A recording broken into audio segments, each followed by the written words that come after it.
ارے کعبہ تو دیکھ چکے، کعبے کا کعبہ دیکھو، ایک حرم کی دھرتی پہ مکے کی دھرتی پہ حرمین کی زیارت کے لیے جو تشریف لے جاتا ہے، جو جاتا ہے تو جانتے ہیں وہ کعبہ بھی دیکھتا ہے، اور کعبے کا کعبہ۔ الحمدللہ، سبحان اللہ، سبحان اللہ۔ حضرت مالک رضی اللہ تعالی، حضرت مالک آپ نے فرمایا کہ سنو، جو مکہ معظمہ سے جب مدینہ کوئی تشریف آئے اور سرکار کی بارگاہ میں سلامی پیش کرنے کے لیے جائے تو یہ نہ سمجھے کہ ہم روضے اطہر یا قبر اطہر کی زیارت کریں، کیا بات ہے، الحمدللہ۔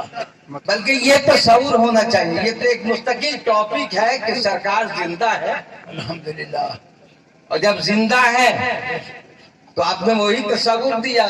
اللہ نے بھی فرمایا تو زندہ ہے واللہ، تو زندہ ہے واللہ، میرے چشم عالم سے چھپ جانے والے۔ الحمدللہ، کیا بات ہے۔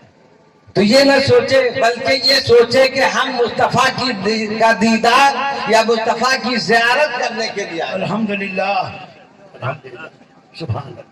تو جو جاتا ہے وہاں کعبہ بھی دیکھتا ہے اور کعبے کا کعبہ بھی دیکھتا ہے۔ سرکار خانہ کعبہ، یہاں خانہ کعبہ کی زیارت ہوئی، ہم نے طواف کیا، اور طواف کے بعد جب مدینہ منورہ پہنچے تو خانہ کعبہ، کعبے کا جو کعبہ ہے اس کا ہم نے اس کی زیارت کی، اور سرکار کی بارگاہ میں صلاۃ و سلام کا نذرانہ۔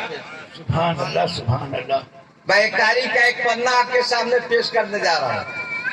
جانتے ہیں فتح مکہ کے بعد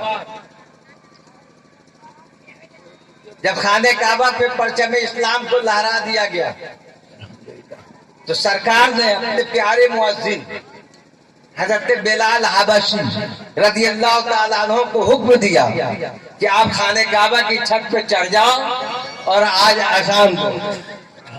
خانہ کعبہ کی چھت پہ حضرت بلال حبشی رضی اللہ تعالیٰ عنہ چڑھ گئے، اور چڑھنے کے بعد لیکن خاموش ہے، خاموش ہے۔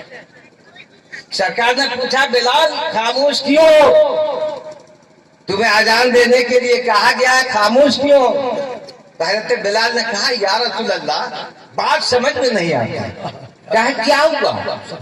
کہا بات سمجھ میں نہیں آتی، میں اگر مکے کی کسی بھی گلی میں رہا، کہیں بھی رہا، کسی مسجد میں رہا، کسی خطے اور علاقے میں رہا، اور اذان کا وقت ہوا اور بلال نے جب اپنی انگلیوں کو کانوں میں ڈال کر اذان کا اعادہ کیا تو اس کے سامنے خانہ کعبہ ہوا کرتا تھا۔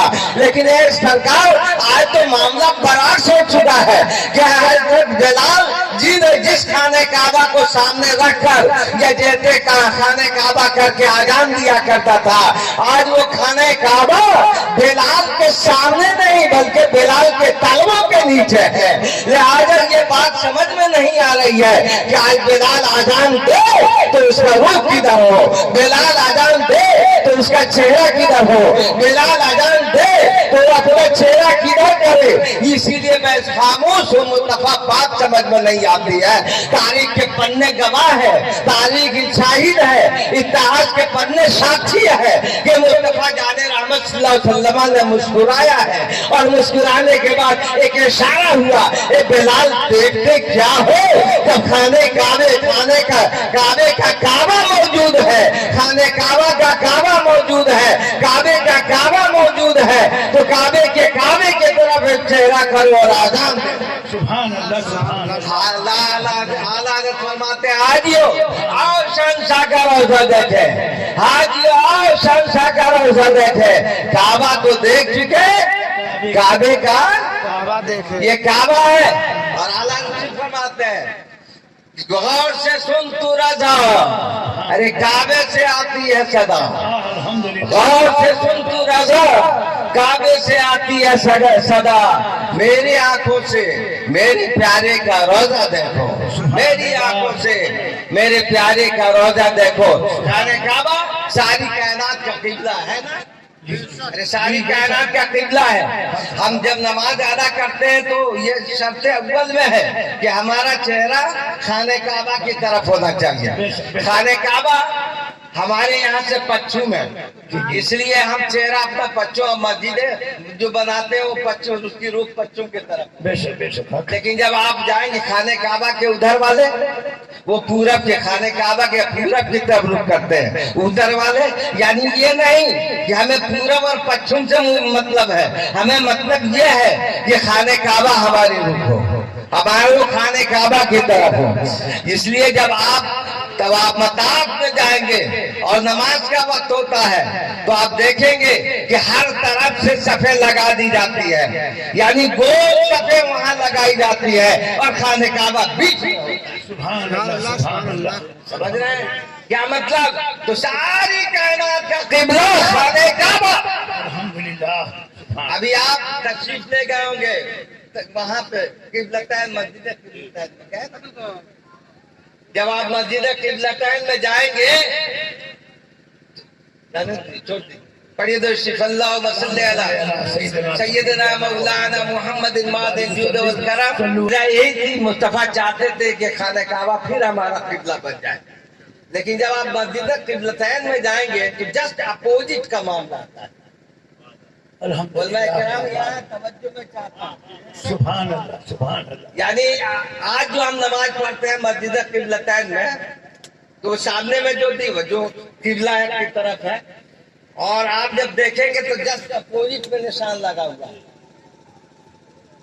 کہنے کا مطلب جانتے ہیں یہ حکم کب نازل ہوا؟ سرکار حالت نماز میں تھے۔ آپ قرآن اٹھا کے دیکھیے، حالت نماز میں تھے۔ روایتوں میں بھی آتا ہے کہ سرکار نگاہیں اٹھا کے دیکھ رہے تھے، خواہش تھی کہ ہمارا قبلہ بیت المقدس کے بجائے خانہ کعبہ بن جائے۔ سبحان اللہ۔ وہی نازل ہوئی، کہا مصطفیٰ اگر آپ یہ چاہتے ہیں کہ آپ کا قبلہ بیت المقدس کے بجائے خانہ کعبہ کو بنا دیا جائے تو آپ ابھی اپنا چہرہ پھیر لیجیے، اپنا رخ پھیر لیجیے، آپ کا قبلہ وہی قبلہ ہوگا جس سے آپ چاہتے ہیں۔ سبحان اللہ سبحان اللہ الحمدللہ۔ چلیے سرکار نماز کی حالت میں گھوم گئے، نماز کی حالت میں گھومے ہیں، سمجھ رہے ہیں؟ وہی آئی، حکم ہوا، صحابہ کرام آپ کی اقتداء میں نمازیں ادا پڑھ رہے ہیں، کر رہے ہیں، لیکن کیا کسی نے دیکھا؟ کیا بات ہے، الحمدللہ۔ کون آیا کون گیا؟ سید الملائکہ آئے یا نہیں آئے؟ حضرت جبرائیل آئے اور گئے؟ کسی نے مشاہدہ کیا کون سی آیت نازل آئی ہوئی مصطفیٰ نے سنایا؟ سبحان اللہ سبحان اللہ۔ مصطفیٰ نے نہیں سنایا ہے کہ سنو حالت نماز میں مصطفیٰ ہے۔ مصطفیٰ نے یہ نہیں کہا کہ قبلہ بدل دو، قبلہ بدلنے کی آیت آ گئی ہے، بلکہ صرف مصطفیٰ جان رحمت صلی اللہ علیہ وسلم نے قبلہ بدلا ہے۔ اور جب قبلہ بدلا ہے تو جانتے ہیں جتنے نمازی تھے آپ کے پیچھے، صحابہ کرام تھے، وہ بھی اپنا قبلہ بدل دیتے ہیں۔ مصطفیٰ گھوم گئے، سارے لوگ گھوم گئے۔ سبحان اللہ سبحان اللہ الحمدللہ۔ مصطفیٰ نے حکم نہیں دیا تھا، الحمدللہ۔ صرف قبلہ بدلا ہے، سب نے قبلہ بدل دیا اور جسٹ اپوزٹ میں بدلا ہے۔ جانتے ہیں آپ کا عقیدہ یہ بول رہا ہے کہ خانہ کعبہ قبلہ ہے، ٹھیک ہے، بیت المقدس قبلہ رہا، ٹھیک ہے، لیکن ہم یہ نہیں جانتے ہیں کہ ہمارا قبلہ بیت المقدس ہے یا خانہ